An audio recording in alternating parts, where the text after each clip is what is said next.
C'était à l'automne dernier. Plusieurs ONG et des enquêtes de presse accusaient Frontex de complicité dans des opérations de refoulements illégaux de migrants en mer Égée. Début mars, l'agence avait alors rendu un rapport interne, disculpant partiellement ses gardes-côtes et le soufflet semblait retomber. Mais quelques jours plus tard, devant la Commission des libertés civiles, de la justice et des affaires intérieures, ce rapport était sévèrement jugé. Nous, le Parlement, nous ne pouvons accepter cela de la part d'une agence qui est dotée d'un budget aussi important. Il s'agit de vie et de mort, de législation européenne et internationale. Donc il faut une enquête indépendante.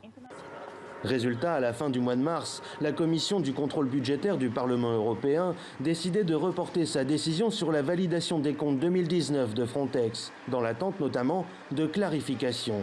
Car entre-temps, de nouvelles accusations ont vu le jour, notamment sur les retards dans le processus de recrutement des agents chargés de veiller au respect des droits fondamentaux. Plus récemment, ce sont les liens entre Frontex et le secteur de la surveillance et de l'armement qui ont fait la une.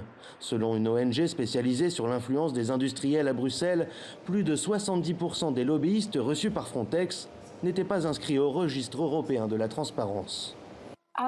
Je pense que protéger nos frontières et protéger nos valeurs sont des choses qui vont de pair.